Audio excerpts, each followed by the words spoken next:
Steele here with another weekly betting advice video.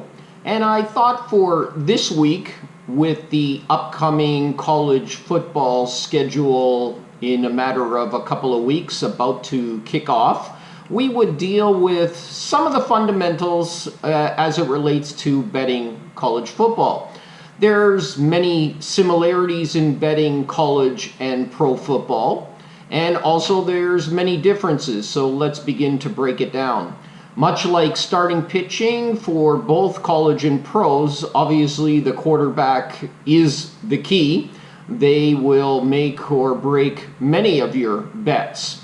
Now, as it relates to college football, top tier teams obviously recruit the best from the high school ranks. So although there is going to be some drop-off from prior years for teams that have had a higher turnover, it's not going to be as great as sometimes the markets anticipate.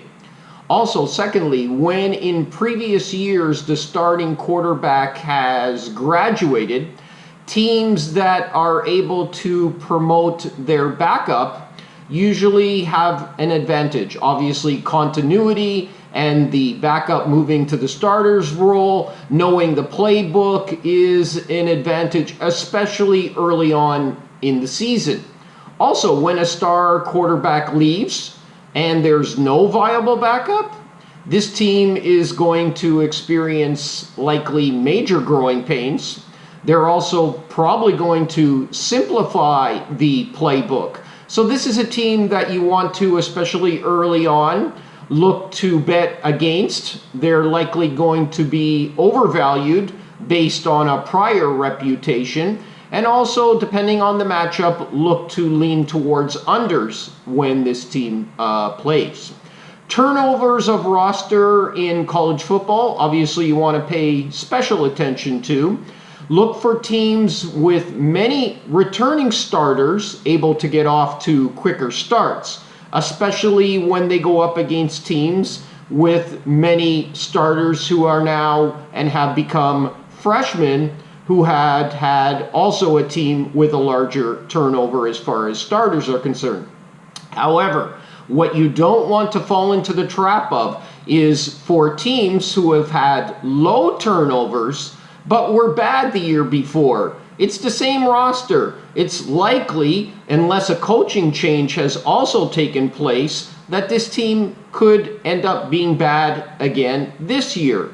Also, especially in college football and basketball, we'll come to that in a few months, you have to take a look at strength of schedule. It's critical when handicapping college football.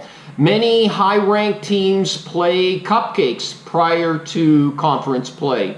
Although their stats are going to look outstanding, when they come up against that first team that is their first real competition, make sure to adjust your power rankings for strength of schedule.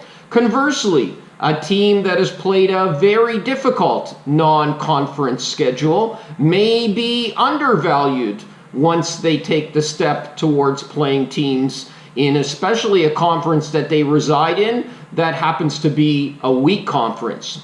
Also, when assessing schedule, not just strength of schedule, but obviously timing of when you play teams. There's obviously the look-ahead spots and also letdown spots. A look-ahead spot is when a team is a major favorite but has a big rivalry game on deck. The current game could simply be a win and move on, avoid injuries. They could likely be playing second ring starters as they move towards the second half of a game where they're totally controlling the play of the game. So you want to look for those teams to win, but obviously not cover. Covering is a secondary issue for those teams, and it's simply win and move on. Now there's also something called sandwich games, and they fall into a similar category. A team is off a very tough game that they played. Now they're playing a cupcake, and they have another rivalry tough game on deck. Same situation, it's a win and move on. Look for second stringers to play in the second half once that team has gained control of that game. Remember also, new coaches. Yeah, it's easy to track the head coaches, and when there's changes, you have to be aware of what the style of play is going to be, if there's going to be a change in philosophy of that team. But don't ignore changes to the offensive coordinators and the defensive coordinators.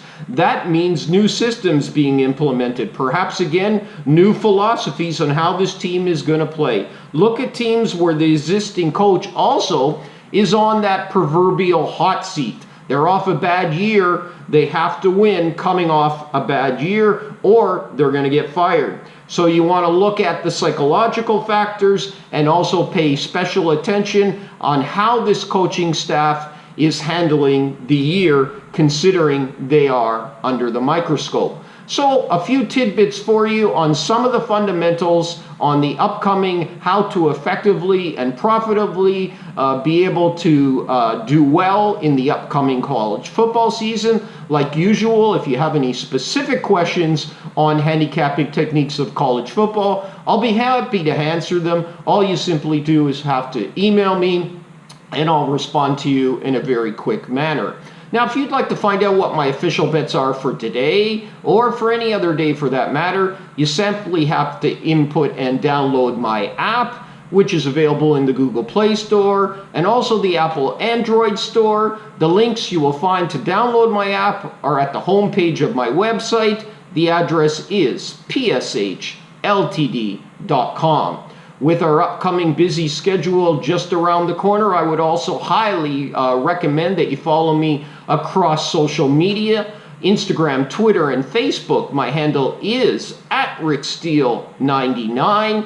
This will give you alerts every time I update the app with new picks, and also provide you with all the latest sports betting news. In addition, feel free to like and comment on any of my videos here on my channel. However, most importantly, I hope that you find these videos to be helpful. And on that note, I would appreciate if you could support my channel by simply clicking on the subscribe button. I thank you in advance for your support.